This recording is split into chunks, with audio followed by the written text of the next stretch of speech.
Here's a few forwards I think are going to have a breakout season this year. The first guy is Michael Porter Jr.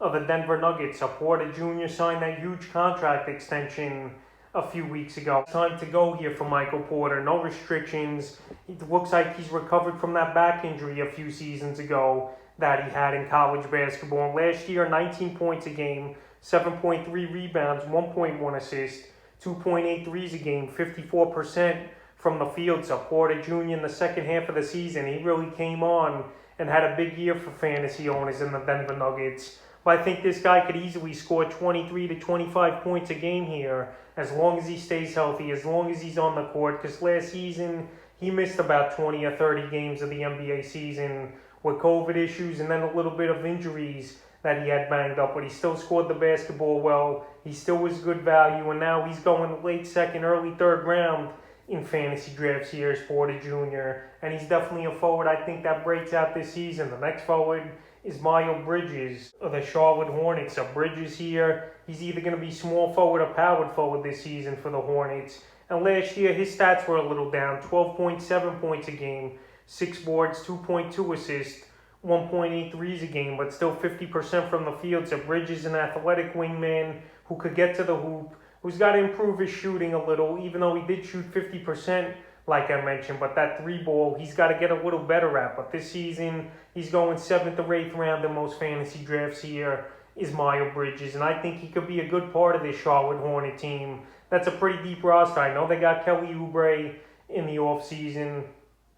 I know Gordon Hayward's still there on that massive contract. Terry Rozier, LaMelo Ball. So they got a lot of good scoring over here is Charlotte. But I think Bridges this season takes the next step and he bumps it up to 15 points a game, almost 7 rebounds, and maybe 3 assists a game. So I think he has a breakout year. The next play is Kyle Kuzma of the Washington Wizards. So Kyle Kuzma got traded finally from the Los Angeles Lakers in the Russell Westbrook trade. And a lot of Laker fans wanted Kuzma going for seasons. And we heard that he was on the trading block for seasons. So last year with the Lakers, 13 points a game, 6.1 rebounds, 1.9 assists, 2 threes a game, 44% from the field. So right now over there in Washington, it's pretty much going to be him and Bradley Beal, in my opinion, as the 2 top guns on this roster here. And Kuzma right now is going anywhere from the 10th to the 11th round in most fantasy drafts. But this guy could score the basketball at a good pace. He was hitting a lot of threes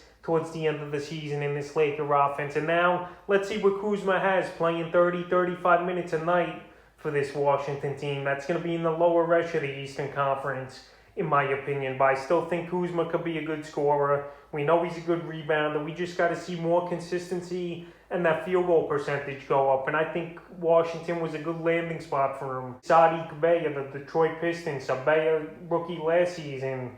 We saw some good flashes from him.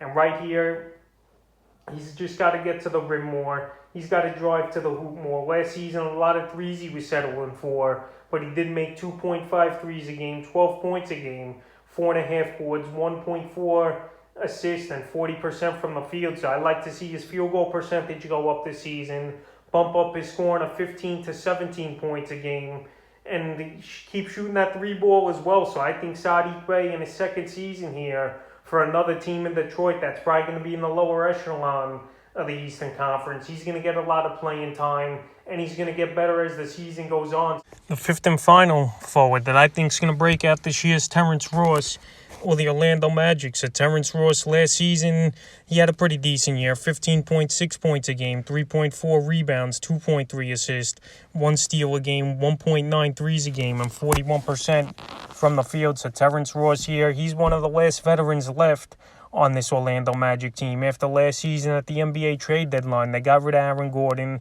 they got rid of Nikola Vukovic at the deadline, and all the other veterans have just left in free agency or got traded over the years. So right here, Terrence Ross, he's going to get big minutes, no doubt about it. And he's a guy I wouldn't doubt that gets traded mid-season as well at the NBA trade deadline. But right here, coming into the year, he's going undrafted or in the later rounds of fantasy leagues. It's second or last round in most leagues here. But Ross could score the basketball, we know. We know he could shoot the three-pointer. And I think he's going to have a lot of shot attempts this season for the Magic with not many veterans on the roster. So that's a few forwards that I think could have a breakout season entering fantasy drafts and the NBA season.